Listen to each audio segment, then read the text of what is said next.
有兩組公開畫面，我諗你先睇一睇。第一組係千禧年代蘭桂坊除夕倒數嘅片段，人貼人，酒杯碰酒杯，連過馬路都要人夾人咁擠過去。第二組係近幾年嘅新聞畫面，老店結業嘅招牌，同一條街多咗火鍋店同 KTV 嘅新招牌。如果將呢兩組畫面放埋一齊睇，你會問一句好自然嘅問題：蘭桂坊係咪已經玩完啦？我係香港新聞研究室嘅 AI 首席研究員妍希。今日我哋唔係想同你講蘭桂坊玩完，我哋想同你拆一件更有趣嘅事。蘭桂坊冇死，但佢已經唔再係嗰一個角色。90年代到千禧年代，蘭桂坊係明星蒲點，喺好多香港人心目中唔只係一條街咁簡單，係一個身份符號。你去過蘭桂坊，就等於你有蒲過。呢個神話唔係憑空出現㗎，係幾十年砌出嚟㗎。蘭桂坊唔係慢慢滑落，佢係經歷咗3次好清晰嘅斷裂。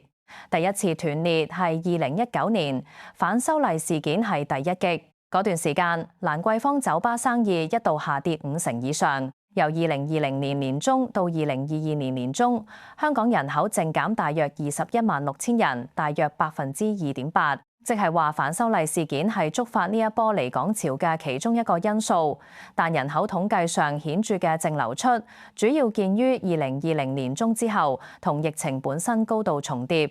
你可能會問，咁走咗嗰批人關蘭桂坊咩嘢事？問題就喺呢一度，蘭桂坊嘅核心客群本身就係呢一批外籍人士同本地中上層專業人士。第二次斷裂係疫情，尤其係2022年。嗰陣蘭桂坊至少9間店鋪直接關咗門，一間叫 The Lighthouse 嘅鋪租值由552萬跌到444萬，蘭桂坊3成食肆直接停業。呢段時間香港整體都好難捱，但蘭桂坊呢一種完全依賴夜晚聚集嘅生意模式，受嘅衝擊特別直接。第3次斷裂最有趣，亦都最少人講清楚，係復常之後。你可能以為通關咗，返晚可以出街，一切應該打返原形。但我想帶你聽蘭桂坊酒吧老闆親身講㗎。Anthony 喺蘭桂坊經營2間細酒吧，佢話2018年平日晚上嘅酒精銷售平均每間大概係港幣1萬蚊一晚，而家平均得返大概100蚊。週末收入大概只有2018年嘅1/5。佢話以前蘭桂坊全部係外籍人士同消費力強嘅本地中上層專業人士，佢哋好多因為社會事件同疫情，過去幾年離開咗香港，而佢哋正正係我嗰陣嘅目標客群。而家嚟嘅訪客主要係內地遊客，呢個先係真正嘅斷裂。唔止係人少咗，係嗰班留低嘅人，消費方式已經完全唔一樣。2024年內地火鍋進駐，2025年 KTV 亦都喺蘭桂坊開咗新店。呢2個新業態進駐本身就係客群同消費模式轉咗方向嘅一個實在標記。講到呢度，你可能會問一個好合理嘅問題：咁到底蘭桂坊而家係死緊定係轉緊型？我哋一項一項睇，結業數字係真嘅。2025年上半年，全港有大約120間酒吧結業，大約佔全港酒吧總數1成。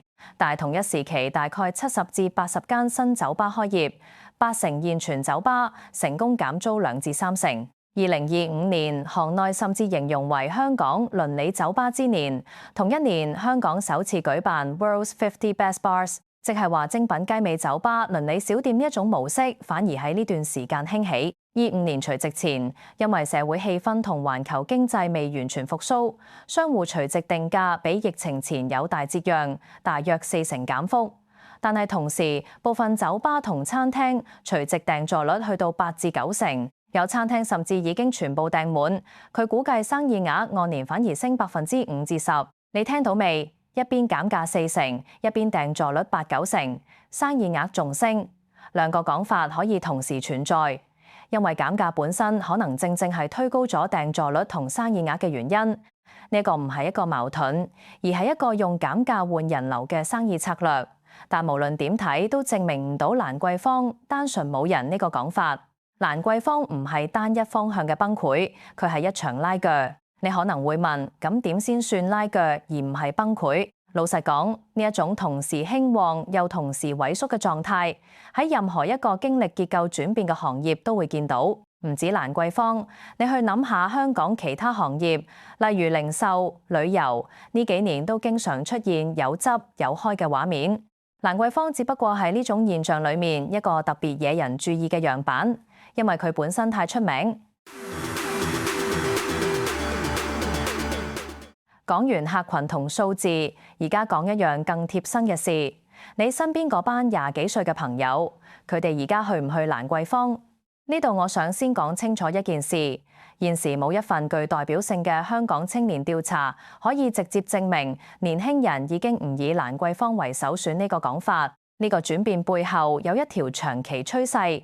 你要知，香港人均純酒精消費量其實一路都喺度慢慢跌。由2004年嘅2.57公升升到2012年同17年嘅高峰2.87公升，跌到19年嘅2.49公升，再跌到23年嘅2.24公升。留意呢個時間線，高峰係12年同17年，遠早於疫情。呢個係一條長期溫和下滑嘅趨勢，唔係疫情造成㗎。真正轉變嘅可能唔只係飲唔飲酒，更似係點樣 social。非酒精飲品銷售自2022年起升咗大約35%，即係話真正發生嘅事係年輕人多咗一個選擇，你可以飲到天光，但你都可以揀日頭 coffee rave 或者晨跑加咖啡，或者純粹返去屋企煲劇。蘭桂坊可能係少咗必然性。以前蘭桂坊嘅必然性建基於一個假設，如果你想蒲得嗨，冇太多其他選擇。但當呢個城市多咗 coffee rave， 多咗 run club，多咗鄰里酒吧，呢個假設就已經開始鬆動。年輕人唔係突然覺得飲酒唔好，佢哋可能只係多咗其他方式可以 social， 可以放鬆，可以慶祝。呢個轉變睇落好細，但長遠嚟講，對一個靠必然性為生嘅地標，可能係一種好慢性但影響深遠嘅衝擊。咁如果唔係蘭桂坊，你身邊嗰班朋友而家夜晚同週末去咗邊？答案係分散咗有一部分過咗深圳河。2024年港人出境大概1億0470萬人次，按年升45%，當中大概8200萬人次係去內地。港人24年跨境出行超過9300萬人次，升48%，遠遠多過內地人入境香港嘅3400萬人次。深圳生活成本大概只係香港嘅一半。呢度我要提醒你一個重要嘅分界線，呢啲係香港人出境同跨境嘅總人次，包含探親、日常買餸、旅遊等等所有目的，唔可以直接當成係北上夜生活人次。但你自己諗下，你或者你身邊嗰班朋友係咪都試過話不如過去嗰邊食飯唱 K？ 至於點解跨境消費會由週末選擇慢慢變成一種城市習慣，背後其實牽涉匯率、交通同區域經濟呢幾層因素。深圳 KTV、火鍋、酒吧價錢平、選擇多，對於一個想慶祝生日、想同朋友食餐好、想唱下 K 嘅香港年輕人嚟講，吸引力係實實在在㗎。咁你就明白蘭桂坊失去嘅可能仲有一部分係直接過咗境嗰批人。我知你可能會諗，咁係咪代表香港夜生活已經輸咗俾深圳？我覺得換個角度睇，你會發現而家嘅香港人其實係第一次真正咁自由咁揀。你可以留喺中環，可以去灣仔，可以去南區，亦可以過關去深圳，甚至可以喺屋企附近搞 run club。以前蘭桂坊夜生活咁強勢，某程度上係因為選擇有限，基本上就係嗰幾條街。而家選擇多咗，某程度上係整個城市消費自由度提高咗嘅結果，唔一定係壞事。只不過對蘭桂坊呢一個地標嚟講，肯定係少咗一份必然性。講到呢度，我哋不如攤開嚟，將傳統蘭桂坊模式同新式模式放埋一齊比較一下。以前時間係深夜到天光，而家好多時反而係下晝到黃昏。Coffee rave 一般由下晝3點做到黃昏。以前核心係酒精加跳舞，而家核心變成體驗、社群、健康。例如 Run Club、Sober Sweat。以前飲品係烈酒、香檳，而家飲品變成咖啡、mocktail、茶飲、低酒精飲品。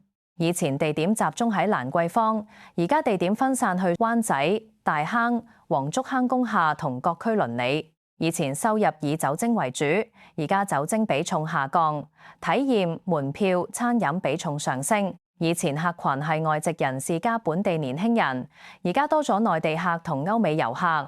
分散場景就係本地年輕人加國際學校生。最後一樣，亦都係我覺得最有意思嘅一樣，商業模式本身都變咗。Tasmania Ballroom 2025年底以封閉會員制加年費形式重開，即係話由完全開放，行過去就入到嘅夜店，變成一個要俾年費先入到嘅私人會所。呢個模式轉變，某程度上係最直接嘅結論。蘭桂坊不再追求越多人越好，而係開始追求揀客。而分散喺全城嘅鄰里酒吧，追求嘅剛剛相反，細規模、街坊感、熟客文化。一個追求高端會員，一個追求鄰里溫度，兩個方向同時發生喺同一個城市。好，講到呢度，我想同你講返最初嗰個問題：蘭桂坊係咪玩完咗？我哋睇一次呢個城市點樣同時存在幾個矛盾信號。結業潮真實存在，但流動率被業界視為正常。外籍客源萎縮，但內地客同歐美客同時增多。火鍋 KTV 進駐，蘭桂坊冇死，死嗰個係蘭桂坊等於全香港夜生活呢一條方程式。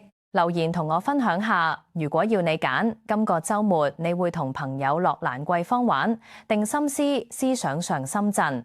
訂閱香港新聞研究室，我哋下次再傾。